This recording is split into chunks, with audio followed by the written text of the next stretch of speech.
This is Scott Nelson, and we're in the Gilded Age, and I want to talk about how to edit your character in Wikipedia. So let's take a look at Potter Palmer. He is one of the people that you guys did, and we've got the Wikipedia entry for Potter Palmer here. And I need to find a little bit more information about Potter Palmer that's not in here. So let me just scroll down a little bit. His doctor advised him to retire. In 1867, he sold his share of the partnership and went on vacation in Europe. He built several buildings along State Street. So if we look at this section here, we see that there's only one footnote, and that seems to be the last reference to the last few sentences. What we'd like to do is find out a little bit more about Potter Palmer in this period. So let's run out to the library. Let's go to the databases. And let's use something we've used before, the American Periodical Series. So we're going to go down here to APS. And, oops, already did it there, but let's do it again. Potter Palmer.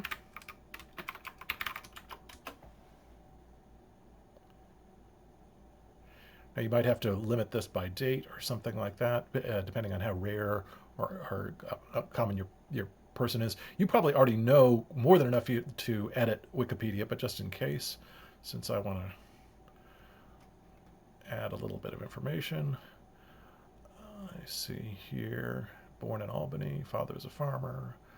He bought up about 3/4 of a mile frontage on State Street and improved it and transformed that street into a prominent business thoroughfare. So let's go to Potter Palmer and add some information here about this.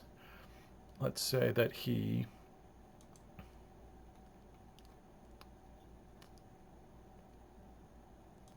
it says here he built several buildings. So we might say he built several buildings along State Street on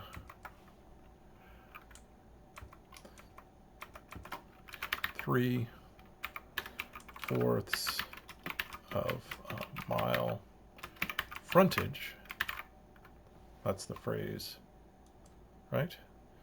3/4 of a mile frontage on State Street. And we can put that in quotes.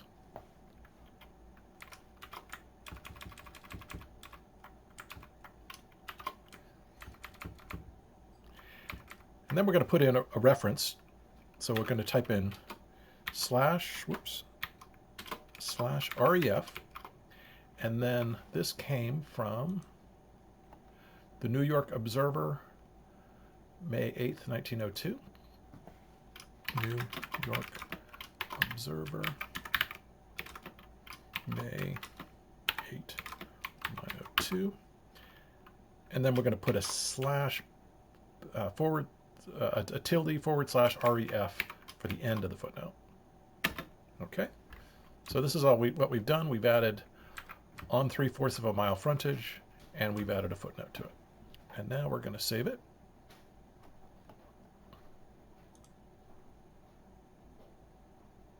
That was using a primary source, and so now we permanently changed this, to May 8th, 1902. Make sure you look it over.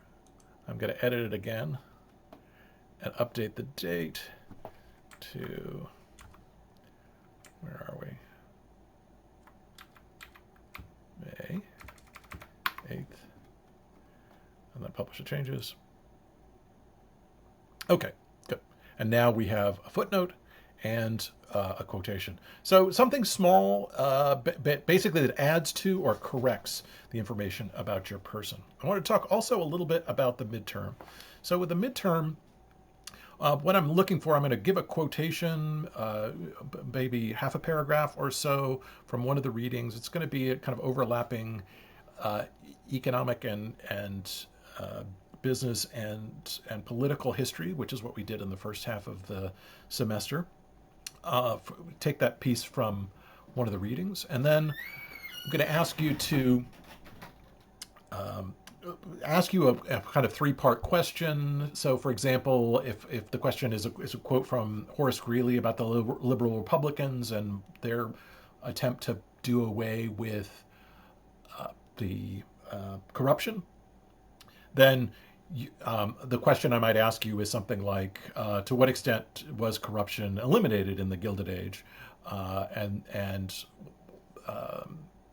or the end of Reconstruction? To what extent was how did Reconstruction end? So what you'll do is you'll look over the readings and the lectures, uh, about equally so, and you'll talk about them. You won't need to.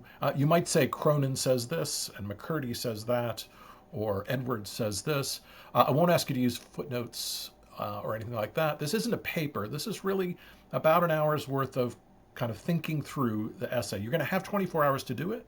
So what you might do is look over them, take a walk, think a little bit about which one you want to do, and then go back.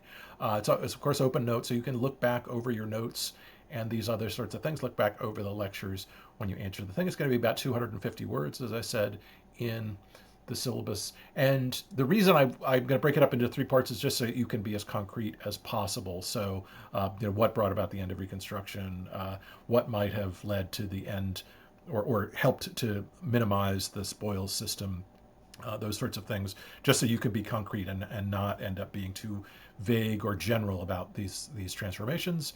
You won't need page numbers, but it would be very helpful if you could say Cronin argues this, or McCurdy argues that, or Edwards says this. Again, quotations are not necessary.